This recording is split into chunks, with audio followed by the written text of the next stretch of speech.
하나님의 일하심에 동참하기 위해서 여러분들은 아마 일주일간 최선을 다해 참된 노동의 시간을 보내셨겠죠?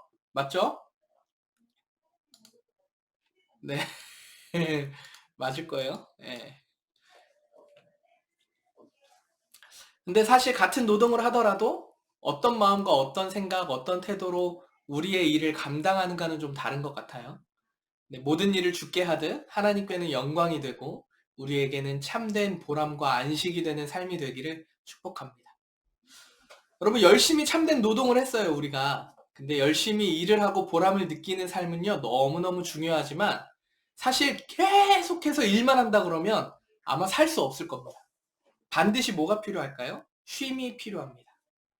이 쉼을 통해서 우리는 숨을 고르고요. 나 자신을 추스르고 또 더 중요한 건 나의 정체성을 돌아볼 수 있게 됩니다. 이 시간들을 통해서 재충전의 시간을 갖는 것이죠. 쉼이 이렇게 유익하다는 것은 우리가 잘 알지만 실제로 살다 보면요, 이 쉼이라는 걸 잘 못해요. 쉽지 않습니다. 그런 의미에서 사실 이 시대의 최대 숙제는 저 개인적으로는 일과 쉼의 균형이 아닐까라는 생각이 듭니다. 그렇다면 우리가 오늘 함께 본 출애굽기 16장의 말씀을 통해서 성경이 말하는 쉼, 안식, 이것에 대해서 우리가 좀 말씀을 나누고자 합니다. 물론 큰 의미에서는요, 쉼과 안식은 분명히 다른 결이지만 나의 정체성을 발견하고 하나님과의 관계가 깊어지고 또 생명의 새 힘을 얻는 측면에서는 그렇게 이해한다고 하면 안식의 삶이 하나님과 더욱 가까워지는 삶이 될 것이라는 걸 믿습니다. 그런 의미로 우리가 생각하고 오늘 말씀을 나누면 좋겠어요. 오늘 함께 읽은 출애굽기 16장의 본문은요, 안식의 삶이 무엇인지 우리에게 정말 잘 설명해주고 있거든요. 작년 하반기에 제가 10계명을 살펴볼 때에 안식일에 대해서 나눈 적이 있어요. 아마 기억하시는 분들 계실 거예요. 네.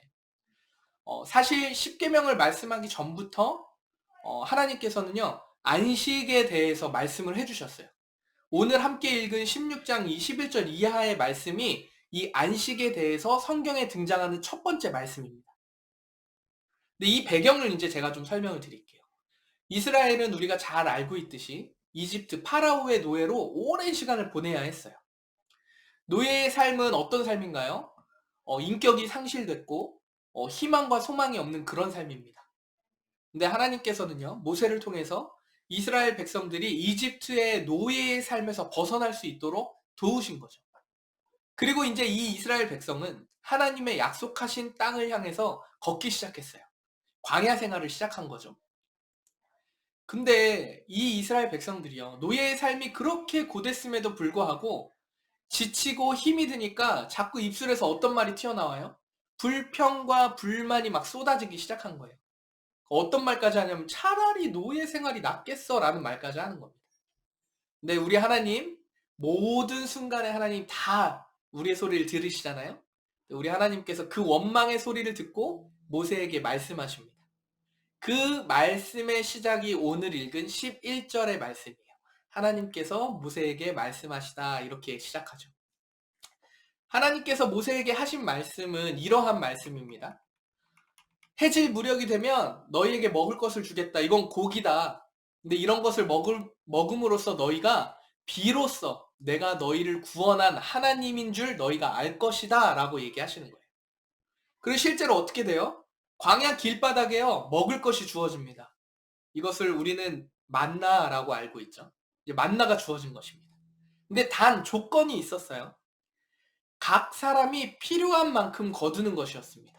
그래서 그 단위가 오멜이라고 하는데 1오멜을 1인당 하나씩, 각 장막의 숫자만큼, 가정의 숫자만큼 인당 하나씩 가져갈 수 있게 됐어요.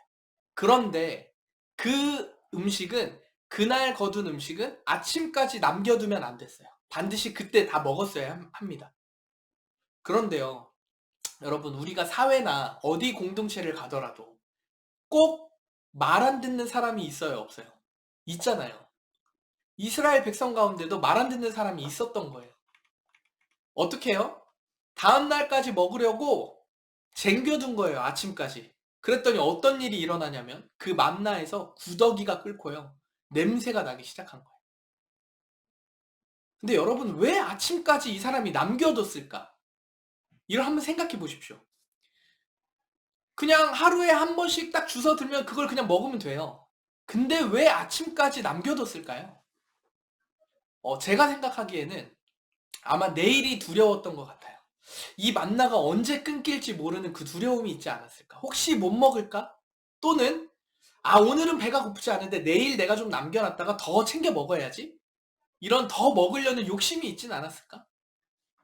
근데 어쨌거나 하나님이 만나를 통해서 먹을 것을 넘치게 주셨는데 자신이 만든 염려와 불안으로 자신만의 방법으로 안정감을 찾기 위해서 아침까지 남겨뒀다라는 생각이 저는 드는 거죠. 근데 더 놀라운 것은요, 그 스스로 할 수 있다라는 그 안정감을 내 스스로 노력해서 쟁취할 수 있다라는 교만이요, 계속해서 드러나는 거예요. 이 공동체 안에. 모세는 7일째 되는 날은요, 어떻게 했냐면 하나님의 7일째 되는 날은 하나님이 거룩하게 하신 안식일이니까 아무것도 하지 말라고 이스라엘 백성들에게 말했어요. 그리고 실제로 7일째에 너희가 먹을 것을 구하러 나가도 아무것도 얻을 수 없다라고 얘기까지 했어요. 그 대신에 6일째 되는 날, 6일차에는 일요일에 주일에 안식일에 먹을 수 있도록 두 배로 두 오매를 걷어서 가져갈 수 있게 했다는 거죠.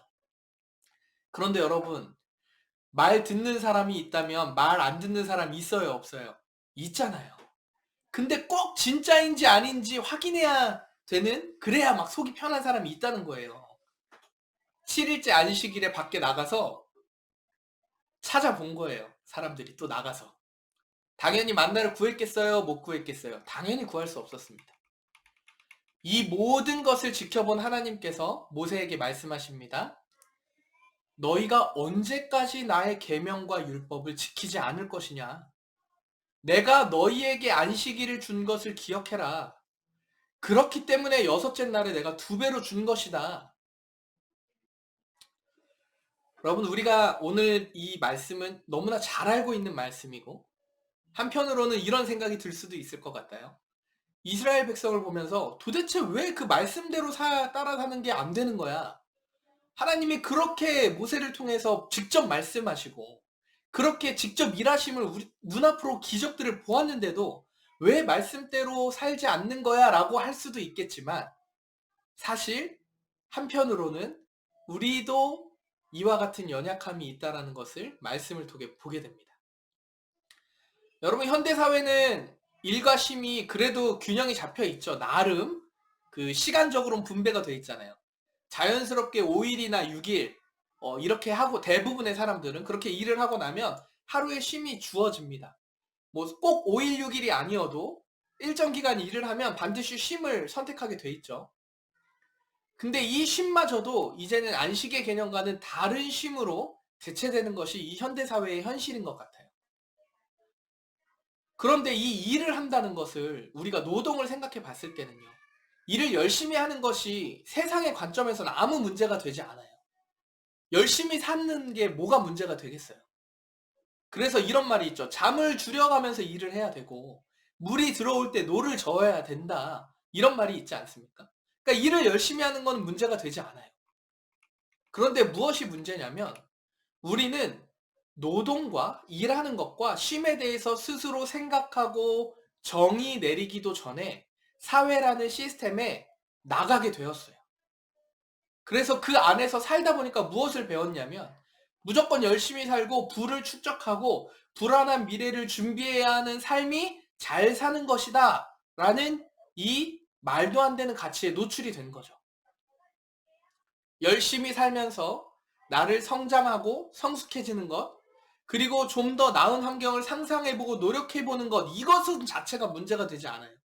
하지만 그것을 이루어가는 과정에 우리의 마음과 우리의 태도가 어떠한가, 이것이 중요하다는 거예요. 그리스도인의 안식이라는 삶을 통해서 세상과는 다른 삶을 우리는 선택해야 합니다. 다른 방식으로 실제로 살아가죠.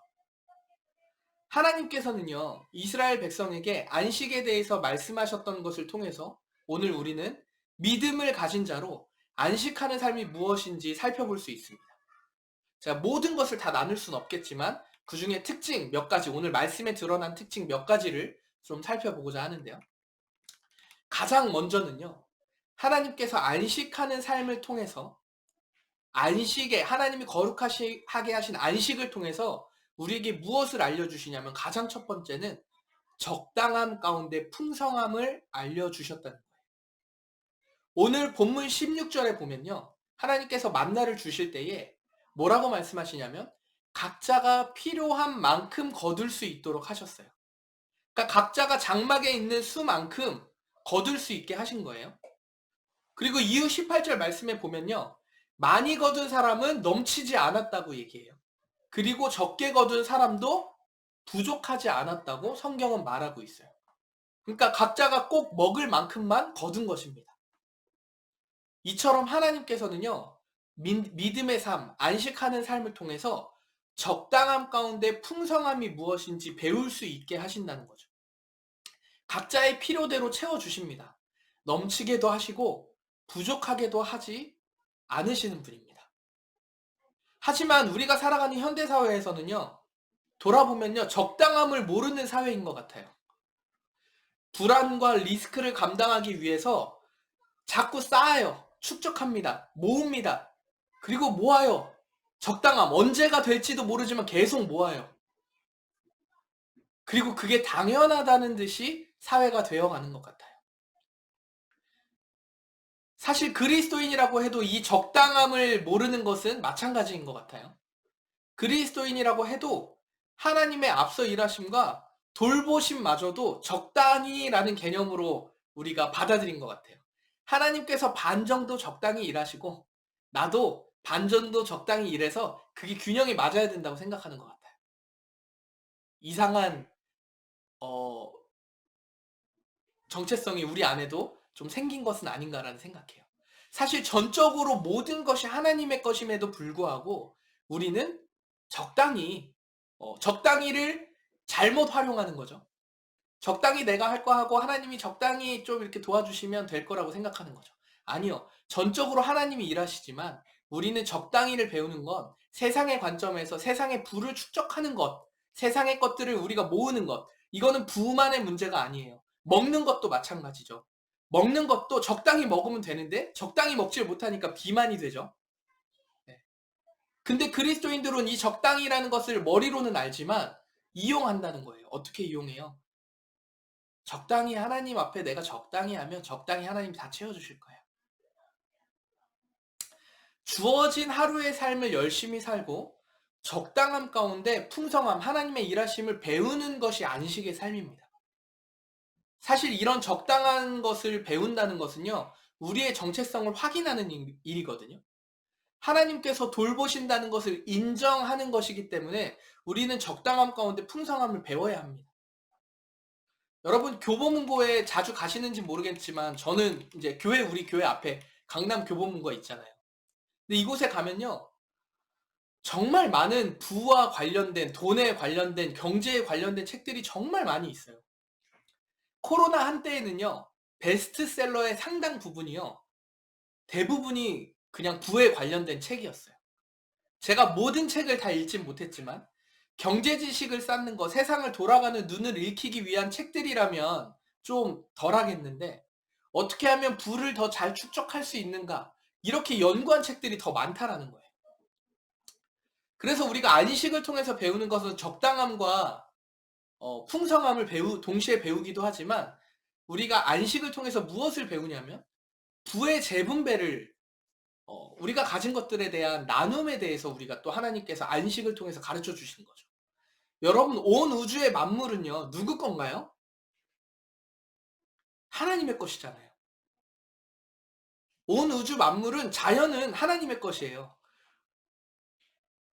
우리나라 국가의 어떠한 자연의 어떠한 것들이 우리 것이 아니잖아요. 우리나라 대한민국의 영토라고 해서 대한민국의 것이 아니잖아요. 물론 전 세계의 균형과 질서라는 차원에서는 그것을 공존하기 위해서 살아야 되지만 사실 우리가 가진 자원이라는 이름으로 전 세계의 균형을 맞추기 위해 애쓰기보다는 어떻게 해요?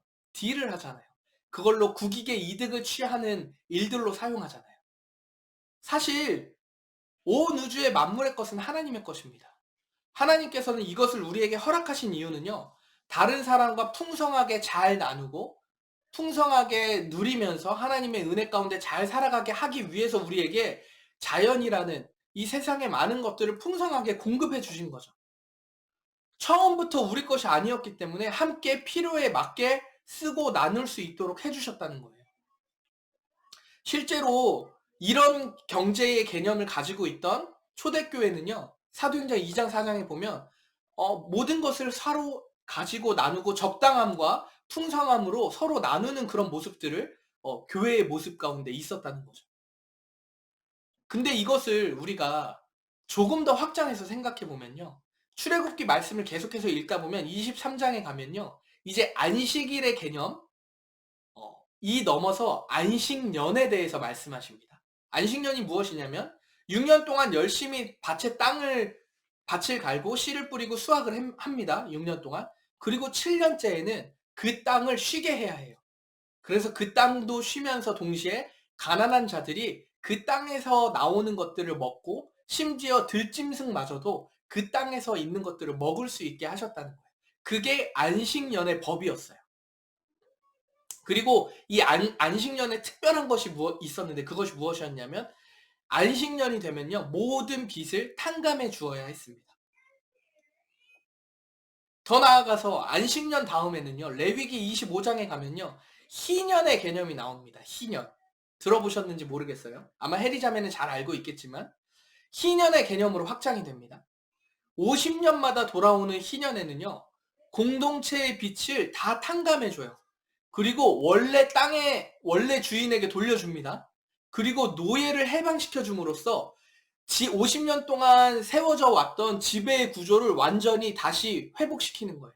원상복구를 시키는 겁니다. 이 희년 제도를 통해서 어떤 것을 배울 수 있냐면 모든 것이 하나님께 속해 있고 하나님의 백성은 노예가 아니라 하나님의 돌보심 가운데 살아갈 수 있음을 상기시켜 주는 거죠. 만약 이 현대 사회에서요, 이 희년 제도를 도입한다 그러면 어떻게 될까요? 아마도 전 세계에 궁핍함은 없어지지 않을까라고 생각을 해요. 저는. 하나님의 것으로 하나님의 것으로 완전히 회복 50년 희년으로 원래 주인대로 다 돌아간다 그러면 1%의 부를 가진 사람, 전 세계의 10%의 부를 가진 사람들이 다 나눌 수 있다 그러면 굶어 죽는 사람이 없어진다고 우리 통계적으로 얘기하잖아요. 그것처럼 정말 이 희년의 제도가 만약에 이 땅에 똑같이 도입이 된다 그러면 아마 이 세상은 적어도 굶어 죽는 일이거나 특별히 빈부격차가 생기거나 하는 부분들은 아마 최소화가 되지 않을까라는 생각이 듭니다. 이처럼 모든 것이 주인에게로 돌아가야 돼요. 누구에게로요? 하나님께로 돌아가야 됩니다. 안식일과 안식년, 신년과 같은 이 하나님이 말씀하신 삶의 방식은요, 완전히 이 세상이 말하는 삶의 방식과는 다른 새로운 삶의 방식이에요. 현대사회가 말하고 있는 잘 모으는 것, 리스크를 줄이고 미래를 준비하면서 나의 인생을 잘 살아야 한다는 그 삶의 방식과는 완전히 대조를 이루는 거죠. 여러분, 우리의 현실은요, 늘 선택의 앞에 놓여 있어요. 어떤 선택이냐면 적당히를 모르는 거죠. 이 적당이라는 거 제가 예를 많이 들진 못했지만 먹는 것, 가진 것, 소유하는 것, 이 모든 것을 통틀어요. 이 적당히를 모르는 소유욕의 중심을 두고 살아갈 것인지 아니면 하나님을 인정하면서 감사를 고백하며 살아갈 것인지는 우리의 선택에 놓여 있다는 거예요. 하나님이 말씀하시는 안식을 통해서 우리는 배울 수 있는 게 있는데요. 그게 무엇이냐면 감사라는 거예요. 그래서 우리는 11월에 또 감사절이 있잖아요.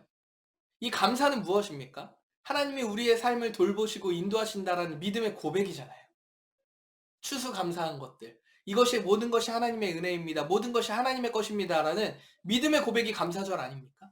이처럼 하나님을 전적으로 의지하는 삶이 무엇인지, 서로 함께 더불어 살아가는 것이 무엇인지, 하나님의 사랑 안에 거하는 것이 무엇인지 깨닫는 것이 안식을 통해서 이루어진다는 거예요. 그런 의미에서 우리는 안식을 통해서 하나님 말씀에 귀를 기울이고 하나님의 사랑을 드러내는 훈련을 받아야 해요.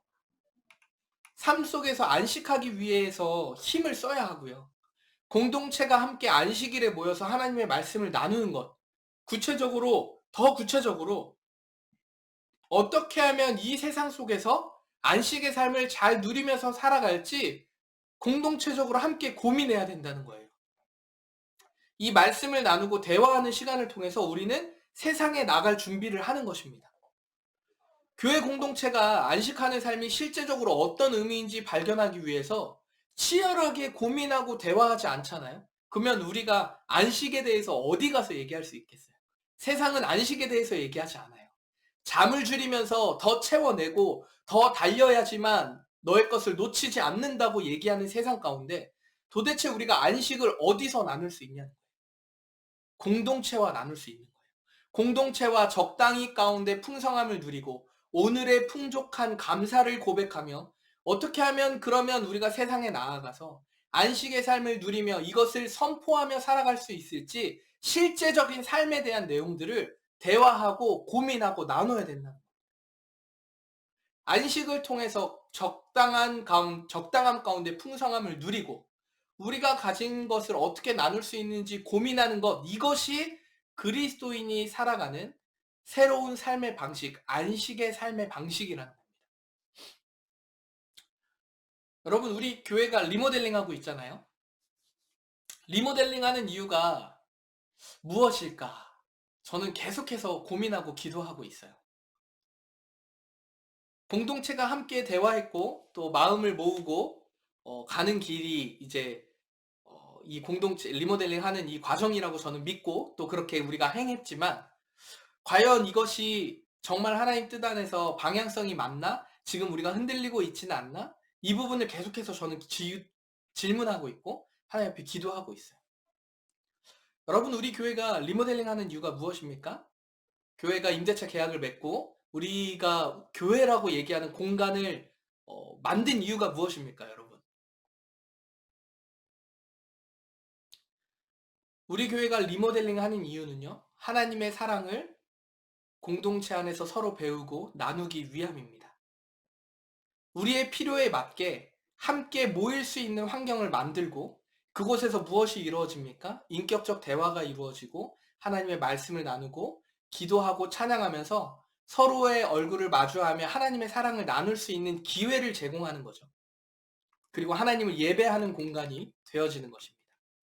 더 나아가서 이 지역사회에 이 공간을 통해서 할 수 있는 일들이 무엇인지 그 일들이 시작되어야 된다는 거예요.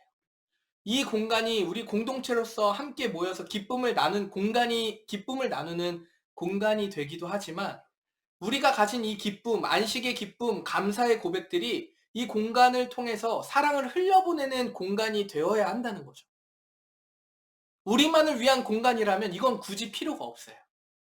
세상과 소통할 수 있는 공간이 되어야 됩니다. 하나님의 사랑, 하나님의 기쁨, 하나님의 감사를 나타낼 수 있는 공간이 되어야 된다는 거예요. 저는 우리 교회가요, 우리 교회라는 이 공간을 통해서도 적당함을 배워서 하나님의 사랑을 흘려보내는 일에 동참되어야 된다고 생각해요. 우리만 좋은 교회가 되는 게 아니고 모두가 하나님의 사랑 안에서 행복해지기 위해 적당함을 배우고 넘치는 복을 어떻게 흘려보낼지 고민해야 된다고 생각합니다. 한 예를 들어보면 우리가 이 공간, 스튜디오라는 공간의 특정함을 가지고 있지만 이걸 통해 우리가 돈을 벌어야 됩니까? 아니잖아요. 하지만 이것을 통해서 우리가 만약에 우리 공동체의 유지가 될 수 있는 어떠한 수입들이 마련이 된다 그러면 우리는 거기까지예요. 그리고 그 넘치는 것들을 수입으로 채우는 게 아니라 그 넘치는 것들은 주변에 소외되고 가난하고 또는 뭐 스타트업을 준비하는 사람들 또는 이 스튜디오의 공간이 필요한 누군가에게 도움닫기를 할 수 있는 일들이 된다면 우리가 공급해 줄 수 있는 일들이 되겠죠. 그러면 그 공급을 받은 사람들은 어떤 생각을 하겠어요? 작게나마 안식의 삶, 감사의 삶, 나누는 삶을 보고 배우고 느끼지 않겠습니까? 저는 이것이 교회가 할 수 있는, 현재 우리가 할 수 있는 작은 일이라고 생각해요. 저는 우리가 하나님께서 우리를 부르시고 보내신 교회의 역할을 아주 작지만 시작해야 된다고 생각합니다. 그래서 사랑하는 성도 여러분, 우리는 우리의 모두의 개인적인 삶에서 적당함에 대해서 생각해 봐야 됩니다. 어디까지 내가 돈을 모아야, 부를 쌓아야, 적금을 하여야 행복하다고 느낄 수 있을까? 어디까지 내가 집이 넓어져야, 좋은 집에 살아야 행복하다고 느낄 수 있을까? 어디까지 내가 좋은 차를 타야 행복하다 느낄 수 있을까? 어디까지 내가 음식을 먹고 하루 3끼밖에 못 먹어요. 우리는 몸에 차 있어요. 한계가 있습니다. 얼마만큼 맛있는 거를 먹어야 우리가 만족할 수 있을까? 이런 모든 영역의 적당함을 질문해야 돼요. 개인적인 삶에. 그리고 마찬가지로 공동체적으로도 적당함에 대해서 질문하고 대화하면서 살아가야 됩니다. 우리 공동체가 얼마만큼 공동체 안에 풍성함을 누릴 수 있을까? 이 공간이라는 실질적인 교회의 행정적인 안정감이, 공간적인 안정감이 얼마만큼 돼야 우리가 적당함이라고 여기고 나머지에 남는 것들을 흘려보낼 수 있을까? 고민해야 된다는 거죠. 어제 제가 나누었던 노먼 워즈바의 말을 끝으로 말씀을 좀 마치려고 하는데요. 한 번 더 제가 이야기 한번 드려볼게요. 잘 들어보십시오. 우리의 일상이 자신의 노력과 의지만으로 유지되고 있다는 교만을 버리고 하나님의 은혜로 삶이 지탱되고 있음을 고백하는 가장 구체적인 표현이 안식하는 삶이다. 한 번 더요. 우리의 일상이 자신의 노력과 의지만으로 유지되고 있다는 이 교만을 버리고 하나님의 은혜로 삶이 지탱되고 있음을 고백하는 가장 구체적인 표현이 하나님 앞에 안식하는 삶이다. 사랑하는 올디너리 우리 공동체에 하나님의 사랑의 가장 깊은 표현의 방법으로 안식하는 삶을 선택하기를 결정하는 우리 모두가 되기를 그리스도의 이름으로 축원합니다.